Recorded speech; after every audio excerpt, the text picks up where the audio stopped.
Il a acheté 2 pizzas pour 10 000 bitcoins et aujourd'hui, ça vaut 1,1 milliard de dollars. Je vais te raconter une histoire qui est à la fois cocasse mais brutale. Une histoire vraie, une histoire de pizza et une erreur qui vaut aujourd'hui plus de 1,1 milliard de dollars. Mais surtout, c'est une histoire qui te montre exactement ce qui arrive quand tu es trop tôt et quand le monde autour de toi ne comprenne rien. On recule en 2010. À ce moment-là, le mot Bitcoin ne veut rien dire pour personne. Les journalistes n'en parlent pas, les gouvernements rient.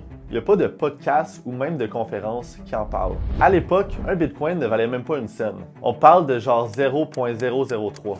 Mais il y a un gars, un développeur en Floride, qui s'appelle Laszlo. Lui, par contre, c'est pas un spéculateur. C'est pas un influenceur TikTok qui essaye de flasher son wallet. C'est un vrai de vrai passionné. Un programmeur, un gars qui code. Un gars qui a lu le white paper de Bitcoin, qui tripe sur la vision de Satoshi Nakamoto et qui participe activement aux discussions sur les forums de crypto-monnaie. Puis Laszlo, lui, il veut prouver un point. Donc un jour, il écrit un post sur un forum qui dit « J'offre 10 000 bitcoins à la personne qui va venir me livrer 2 pizzas. » Puis là, c'était pas une blague, c'était pas un concours. Le gars, il avait juste faim et il voulait manger. Mais surtout, il voulait prouver une chose hyper importante, que Bitcoin avait une vraie utilité transactionnelle.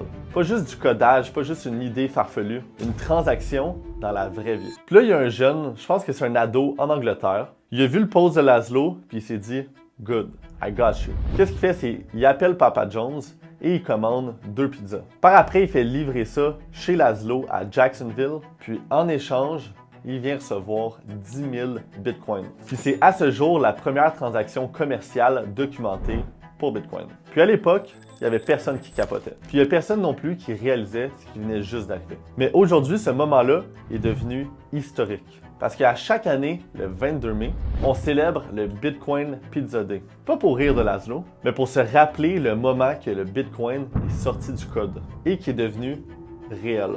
Parce que ces 2 pizzas-là, livrées un mardi soir en Floride, valent aujourd'hui plus que 1,1 milliard de dollars US. 1,1 milliard. Est-ce que tu imagines le livreur ce jour-là?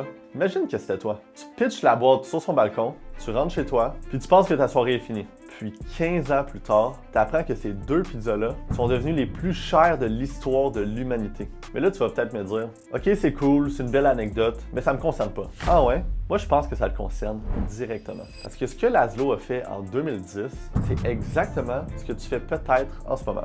Tu as une technologie révolutionnaire devant toi, un mouvement économique mondial, une porte de sortie de la rat race, une des plus grandes opportunités de transfert de richesse qu'on a vu depuis l'Internet. Mais toi, t'attends. T'attends que les médias disent que c'est safe. T'attends que le gouvernement te dise que c'est correct. T'attends que tout le monde autour de toi embarque. Mais quand tout le monde embarque, malheureusement, t'arrives en dernier. Puis qu'est-ce qui arrive? C'est que tu payes le plein prix.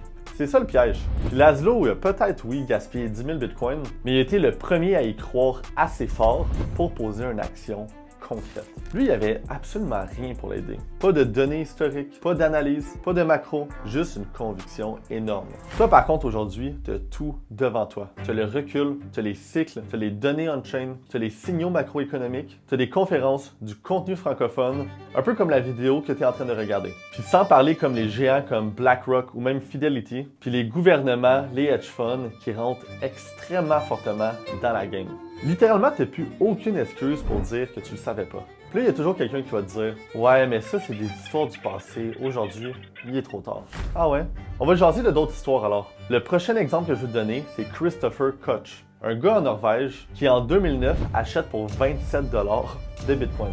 Qu'est-ce qui arrive, c'est qu'il finit par l'oublier pendant littéralement plus que 4 ans. Pour finalement retrouver son wallet en 2013, puis il découvre qu'il y a plus de 800 000 $ à l'intérieur de son wallet. Tu veux savoir ce qu'il a fait avec ça? Il s'est acheté un condo de luxe à Oslo, complètement cash. Puis c'est pas parce qu'il était un génie, c'est juste parce qu'il était curieux et il a été patient. Puis laisse-moi te donner un autre exemple. Le gars de la Civic. Lui, qu'est-ce qu'il a fait? C'est qu'en 2013, il a échangé 1000 bitcoins pour une vieille Honda Civic.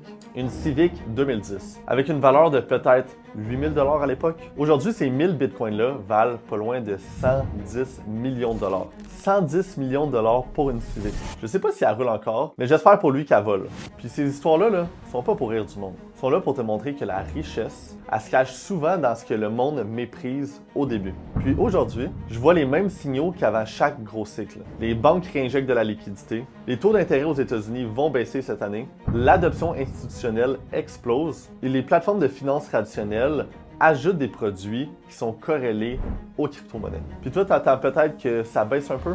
Laisse-moi te dire un secret. Il n'y a pas de rabais sur l'avenir. Si tu veux embarquer, c'est pendant que c'est inconfortable. Quand c'est confortable, le party il est déjà commencé. Puis toi, tu es pogné là à la porte avec ton billet expiré. Tu peux continuer de rire de Laszlo. Ou tu peux te demander, est-ce que je suis en train de faire la même erreur, mais à l'envers? Est-ce que je suis en train de regarder l'opportunité passer pendant que je regarde des vidéos sur TikTok? Pendant que peut-être tu cherches les spéciaux sur les filets mignons au Costco? Est-ce que dans 10 ans, tu vas être la personne qui va dire « Ah, j'aurais donc dû » ou tu vas être celui qui va dire « J'ai pris action quand personne n'y croyait ». Parce qu'au final, il y a juste deux types de personnes. Ceux qui regrettent d'avoir bougé trop tôt et ceux qui regrettent de ne jamais avoir bougé.